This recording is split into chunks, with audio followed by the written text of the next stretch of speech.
is the Thoughts from a Page podcast, where I interview authors about their latest works. Listen to what inspired the storyline, how their covers and titles were chosen, their personal connection to the story, and other fascinating tidbits about the authors themselves. My name is Cindy Burnett, and I love to talk about books. If you have any comments, questions you want me to ask authors, or feedback from me personally, feel free to contact me through my website, thoughtsfromapage.com. Also, check out the new holiday book gift list that I recently posted on the blog section of my site if you are in need of a present for a loved one, close friend, coworker, or even a gift exchange. Today, I am interviewing Sharon Harrigan. Sharon is the author of the new novel Half and the memoir Playing with Dynamite. She has a BA in English from Barnard College, Columbia University, and an MFA in creative writing from Pacific University.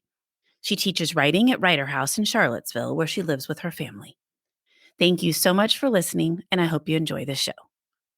Welcome, Sharon. I am really looking forward to talking with you today. How are you? Oh, I'm great, Cindy. Thank you for having me. Well, I would love to hear all about your book, Half. Would you like to tell me a little bit about it? I would love to. Yeah, it came out in June of this year. It's my debut novel. I have a memoir that came out in 2017 called Playing with Dynamite, but this is my first book of fiction. And it's about two twin girls. And what makes it unusual, I think it does something that no other novel has done, at least I haven't heard of a novel that's done this, is that it tries to make the reader believe that these two girls and women can speak in one voice. So it uses a first-person plural narrator, a we voice, and there have been a lot of other we voice novels in the past, but often they're collective voices or the voice of a group, or they're a voice of a group of people who we know are different people. In this case, we're really supposed to believe that they're thinking the same thoughts, they're doing the same things, that they are so much as one, that when their voice breaks apart, when they become separate people speaking for themselves, they really feel like they are broken in half. And that's where the name of the novel comes from. So it's a coming of age story. They recount, these adults are remembering their childhood beginning from age 5, but it's also a little bit of a murder mystery. It begins, they've come home to Michigan for their father's funeral. They haven't seen them since they left for college, and someone accuses them of killing their father. And they have to go through their childhood and collect evidence to find out what really happened. It's a story about intimacy, about how intimate is it possible to be with another person. There's a lot that's very magical about it. And so people ask me if it's based on my life. I say, well, no, because these impossible things couldn't happen. But the seed of the novel did start with something autobiographical, in that my brother and I were always very close growing up. He's a year and a half older than me. And we also, like the girls in the novel, had a traumatic experience when we were young. In my case, my father died when I was 7. And so my brother and I had each other, and we couldn't explain what was happening to us. We couldn't talk about our feelings, but with each other, we didn't have to talk. And sometimes it felt like we could read each other's minds, even though we couldn't, but we had a kind of secret language. And it seemed normal back then, but as I look back on it, it does feel kind of magical. The way that we can bond with someone else and take refuge with someone else as a way to protect ourselves through difficult times, difficult childhoods. Did you talk with him before you decided to write the story? So the novel grew out of a short story, and he had read the short story before I turned it into a novel. It's funny because he responded by telling me it made him cry. And when I asked what he meant, he said, I remember what you're writing about. And I protested. I said, no, it's fiction. I wrote a memoir, but that's not what this is. And he said, well, you caught the experience of what it felt like. Oh, I love that. And, people always say that when you write what you know, it really comes across, and that's the good place to start. So it sounds like even though you weren't necessarily reflecting on your own life, you were kind of writing what you know. Yeah, writing the emotion, I guess. Yeah, that's a good way to put it. Well, what do you hope your readers take away from the book? So I had one reader, she said that I think she's 80 years old at this point. She's a bookseller at a bookstore in Kalamazoo where I did one of my readings. And she said after she read my book, it made her realize how much she misses her brother, who she's been estranged from. And she hadn't talked to him for years. But after seeing both the rewards of being so close to someone and also the risks and how hard it is to be close to someone who you grow up with. She decided to contact her brother, and they are now they have that connection again. So she said, your novel changed my life. But I guess I want them to think about empathy.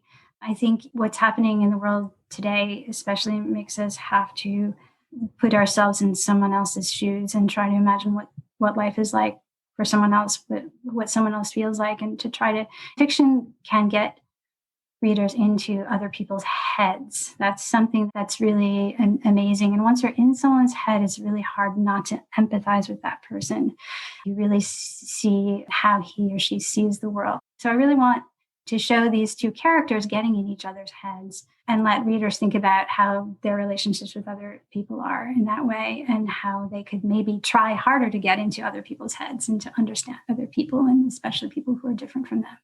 Well, certainly empathy comes from understanding. I completely agree with that. And until you have some idea of what someone else is going through, or at least try to understand it, it's a lot harder to empathize.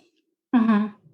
Yeah, and there are some difficult characters in my book too, and most notably the father, who the twins are really trying to understand. A big part of why they're revisiting their childhood memories is they want to understand exactly if what they did to their father was justified, and what exactly he did to them. And it's an exercise in trying to see if it's possible to have empathy for a character who has done bad things, and to try to understand someone who has hurt you. And not to give too much away, but in the end, the girls do break apart. Their we voice becomes the I and I, because they have very different responses to trying to understand their father. And it's easy to look at him as a villain, but one of them is able to really see him as his humanity. Well, I always think that the reason that people write about family so much is because it's the most complicated relationship. So whether you have something happen to you by someone you're not related to, a lot of times you're going to be a lot less likely to repair it. But because you're tethered to someone by blood, whatever the relationship is, sibling, parent, it's just much more complicated than just a simple friendship. Yes, and the twins think that they can put their past behind them, put their family behind them, and go off and live a new life. But as a lot of readers have said, family is something that is always with us. And no matter how hard we try to be our own person, we're always kind of haunted by where we came from, who we came from. Absolutely. And I also think that the relationships we have when we're young are so much simpler and less complicated than the relationships we have as adults. Yes. And so if you take something that's simpler, it's easier to see the truths, right? And then it's kind of amplified. And so that's what's so appealing about writing about childhood. I think it's so vivid and it looms so large for all of us. I agree completely. But it also is just so much less pressure. There's so much less you have to think about as a child, the responsibilities. It's just a simpler time than when you grow up and you've got a lot more you're having to focus on. It is, and it isn't. I mean, I think my book opens up with these 5-year-olds who are nostalgic for a simpler time, in that they're pretending that they're babies. When they say I'm half years old, they mean they're pretending that they're 6 months old. So yes, the younger they are, the simpler things are. But I think that even small children, because they don't understand so much, the world is scary because it's inexplicable. And I think because they don't have control, that they don't always know what's going to happen. And especially in an environment like the one in my book, where danger is always possible. I think it might seem simple from the outside, or it might seem innocent, but I'm really trying to get also to the dark side of childhood and how scary it can be. I remember being 5 years old and telling myself I wouldn't forget how scary it felt to be a child and how helpless. And I was trying to get to that feeling that's still quite vivid. That is true. If you're experiencing a situation where you do feel like danger could always be present, that's a completely different dynamic. And you're right, with no control as a child, that can be a lot scarier because you're not exactly sure how to handle it or what to do. Well, I would love to hear a little bit about the title. How did you come up with the title for this one? The whole book, which, as I said, started from a story, started with the first scene in chapter 1 with these 5-year-olds pretending to be babies. And it came from that line, which my brother and I used to say to each other, "How old are you? I'm half two." Yeah, at first we met, we'd been alive 6 months, just half a year. Later, half no longer stood for anything, half empty, half full. It's a weird title. People often are waiting for me to say, like, half of what? And there have been a lot of jokes. They send somebody something in an email. It's like, here's half. Well, when are you going to give me the other half? Or will you read half? Yeah, I'll read it and let me know when the other half is ready. So it seemed like a little bit of a risky title. And I kept trying other titles, and this one kept drawing me back. Well, I love the way it's done on the cover where it's sideways. And I love that cover. Did you have a say in that? Oh, I love the cover too. I was so glad that the publisher didn't ask me for any input on the title because I'm so pleased with the result. When I got the email, they said we had lots of different versions, but we voted on them and this is the one we like the best. And I love it because when you first look at it, it looks like it's the face of one person. You've got two eyes, two eyebrows. But when you look more closely, you see that it's two people, two women whose heads are right next to each other. And we've just got one eye from each of them. So we've got half of each of their faces, which makes one whole that looks like it's one person. And that's what the book is, two people as one. I think it's the perfect representation of your story. So tell me about your publishing journey. Yeah, it's a pretty circuitous journey, but I guess a lot of writers say that that's the case for them too. So I wrote the story a long time ago. It was in 2013. It won the Key West Literary Seminars Prize for short story. So that was exciting. They flew me to Key West in January, and then I submitted it to a few places, and it was accepted pretty quickly, which was also a good sign by a magazine, a literary journal called Pleiades. And then later it won the prize, the Kinder Prize for Best Story that year for Pleiades. So I started to think that this is a story that had some potential. And the story spanned a long period of time, 25 years, just like the novel does. It had the same beginning when they're 5 and the end when they're at their father's funeral and they have their own 5-year-old children. And so I thought, well, since it has a novel like breadth, I could expand it into a novel, which of course sounds a lot easier than it was. But I did. And in between that time, I started writing my memoir, which I felt like I had to do because there are people I had to talk to while they were still alive. So I put aside the story, still wanted to make it into a novel, wrote the memoir, published the memoir.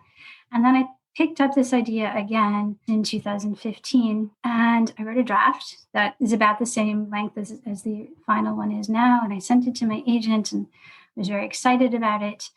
And she said, "Oh, yeah, this is such an unusual kind of structure. You're doing a lot of innovative things," which of course makes it tricky to sell. But I had a manuscript kind of that was also doing innovative things. And I sold it to a pretty good publisher after about, 5 to 7 drafts.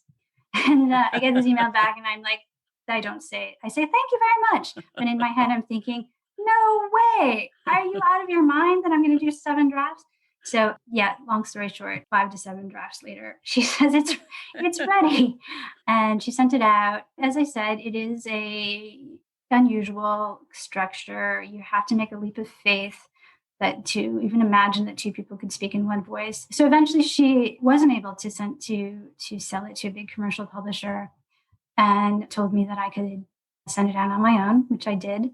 And I was attracted to the University of Wisconsin Press because of some of the recent books that they'd put out, notably short stories by Jessie Lee Kirchable, whose work also seemed to me like it was taking structural and stylistic risks, and I thought totally pulled them off. And so it seemed like they had an aesthetic that would make them welcoming to my kind of book. That turned out to be true. I had sent it out to the AWP Novel Award. Every year they give awards to the best novel, short story collection, and poetry collection. And it was the finalist for that.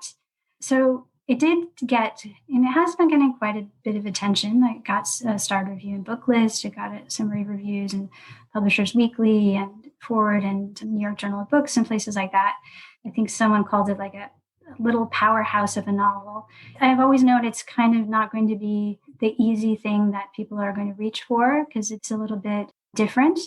I've been happy with the attention it's gotten, and University of Wisconsin Press has been fantastic. As you can see, the cover is beautiful. I think the book itself is beautiful, the typeset. And then publishing in a pandemic has really been unprecedented for everyone, having to have books come out when bookstores are closed.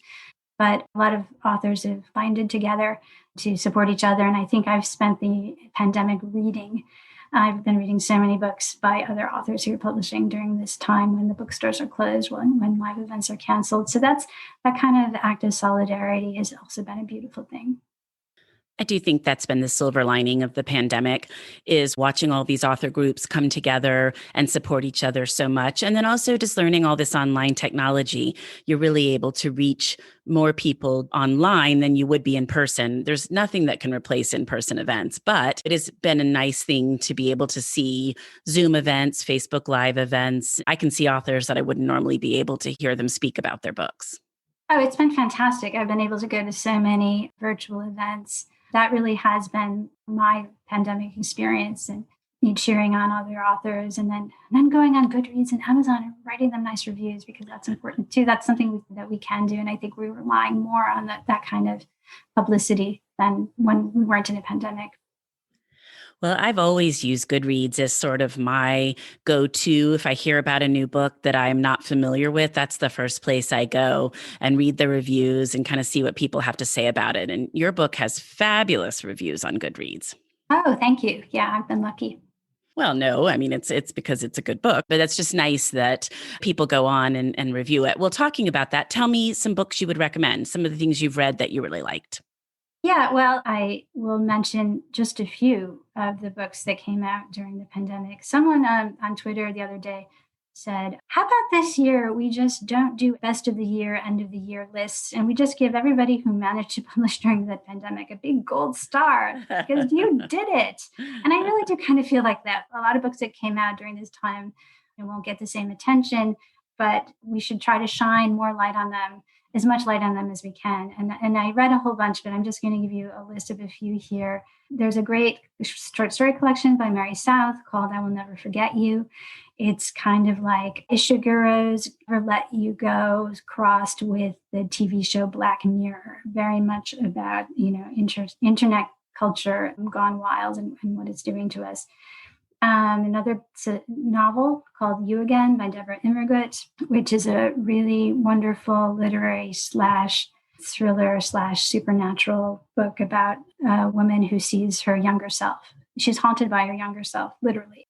The Book of the Little Axe by Lauren Francis-Sharma is a really, really beautiful book of historical fiction that follows a family from Trinidad in the early American West. Pale Morning Light with Violet Swan by Deborah Reed, which just came out. It was originally slated for June, but her publisher, like a number of publishers, decided to push publication further and have it come out in the fall, with the idea that seems, I don't know, it was a good idea back then, that by now bookstores would be open again. The Heart and Other Monsters, which is an amazing memoir, debut memoir by Rose Anderson about her sister's suicide when she was in her 20s. I Have the Answer, the short story collection by Kelly Fordon. Her stories are set in Detroit and other parts of Michigan. And The Fear of Everything by John McNally, a wonderful book of short stories. So it's been really great to be able to go to the Zoom events for these authors, and I wouldn't have been able to go to a lot of them in person. So that's been a thrill, and it's been fun for people to be able to come to my events who normally wouldn't be able to. I think my mom came to every one. That's a good mom. You Again keeps catching my attention, and I haven't read it yet, but I see it periodically or somebody will mention it. And I think, oh yes, I want to read that one. And I'm not familiar with the others. So now I've got a long list of books I can go look up. Yeah. Oh, You Again is so good. I actually met Debra Immergut at BCCA Virginia Center for the Creative Arts, like not that long before the pandemic started. And there's a tradition that the fellows read in front of the fireplace a little bit. And she was reading from this book, and I was just mesmerized by it and couldn't wait to get the ARC when it was ready. Okay, then I'm going to have to pick that one up. Well, I really appreciate your time, and I thank you so much for joining me on the Thoughts from a Page podcast. It's been a delight to talk with you about Half. Oh, it's been so fun. Your questions are fantastic. Thank you so much. Oh, thank you. Thank you so much for listening to my podcast. If you like this episode, and I hope you did, please follow me on Instagram at Thoughts From a Page. Tell all of your friends about the podcast and rate it wherever you listen to your podcasts. I would greatly appreciate it. Sharon's book can be purchased at Murder by the Book, where I work part-time, and the link is in the show notes. Thanks to KP Regan for the sound editing, and I hope to see you next time.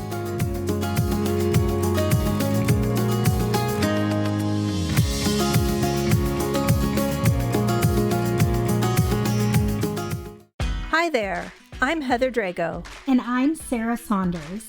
We host the podcast, That's a Hard No, about saying no and setting boundaries. So you can become that true and empowered you that this world needs. Saying no isn't just okay. It's the key to living an authentic, fulfilling life. I'm a licensed professional clinical counselor, so while this podcast is in no way a replacement for one-on-one therapy, I suppose I know what I'm talking about. I'd say so. We talk about learning to say no and set healthy boundaries and how it impacts mental health, physical health, relationships, parenthood, and more. Subscribe wherever you get your podcasts and visit our website, hardnopodcast.com. We're here to help you find your no and say it unapologetically. That's a hard no.